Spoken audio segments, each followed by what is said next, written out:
Bismillahirrahmanirrahim. Assalamualaikum warahmatullahi wabarakatuh. Saya Anika Zaitun Bumiwa dari kelas AE 1B. Di sini saya akan memaparkan pengertian jenis-jenis dan fungsi-fungsi dari makalah. Pertama, makalah. Pengertian makalah. Makalah adalah salah satu jenis karya tulis ilmiah yang bersifat pembahasan permasalahan tertentu. Pada umumnya, pembuatan makalah bertujuan untuk memenuhi tugas tertentu seperti tugas akademik maupun non-akademik. Yang kedua, ciri-ciri makalah. Ternyata makalah memiliki 5 ciri-ciri. Yang pertama, akurat dan menyeluruh. Artinya di sini, makalah yang dibuat haruslah menyajikan fakta-fakta dan gagasan yang akurat dan lengkap secara tuntas. Kedua, memiliki sumber yang dapat dipercaya. Artinya, makalah ini dibuat harus mengakui bahwa mengambil sumbangan penulis lain yang karyanya tentang topik sejenis. Yang ketiga, seimbang. Yang dimaksud seimbang yaitu makalah yang dibuat harus mempunyai sudut pandang yang dibicarakan secara objektif dan seimbang dengan memperhatikan kekuatan dan kelemahan masing-masing. Yang keempat, tertata dengan baik.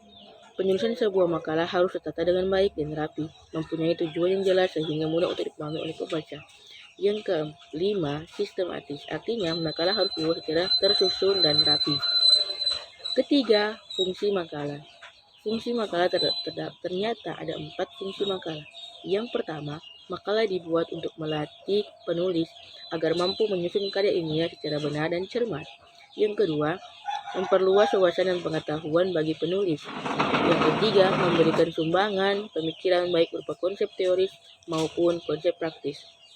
Yang terakhir, memberikan manfaat bagi perkembangan konsep keilmuan maupun pemecahan masalah. Berikut jenis-jenis makalah. Yang pertama, makalah deduktif. Makalah deduktif berdasarkan pada kajian teoritis dan relevan dengan permasalahan yang dibahas. Yang kedua, makalah induktif. Makalah ini yaitu makalah yang ditulis berdasarkan data yang empiris dan bersifat objektif. Pada dasarnya diperoleh dari lapangan. Yang ketiga, makalah kajian. Makalah kajian adalah makalah yang biasa digunakan sebagai sarana pemecahan suatu permasalahan yang kontroversial. Yang keempat, makalah kerja. Makalah kerja merupakan makalah yang dibuat dari hasil penelitian dan kemungkinan penulis untuk berargumentasi dari suatu permasalahan yang dibahas dan yang didapatkan oleh proses penelitian tersebut. Yang selanjutnya, susunan makalah. Susunan makalah terdapat 1. Judul. Judul dipakai untuk buku skripsi, makalah atau bab yang di dalamnya dapat menyerahkan secara pendek isi atau maksud. Yang kedua, pendahuluan. Pendahuluan dikemukakan persoalan yang akan dibahas, latar belakang masalah, prosedur pemecahan masalah, dan sistematika uraian. Yang ketiga, isi. Mendemonstrasikan kemampuannya dalam menjawab masalah yang diajukan. Bagian ini boleh saja terdiri atas lebih dari satu bagian. Bab 1, bab 2, bab 3. Keempat, kesimpulan. Bagian ini merupakan kesimpulan dan buku ringkasan. Isi kesimpulan adalah makna yang diberikan penulis terhadap hasil diskusi atau uraian yang telah dibuatnya pada bagian isi. Dalam mengambil kesimpulan tersebut, penulis makalah harus mengacu kembali ke permasalahan yang diajukan dalam bagian pendahuluan. Contoh makalah.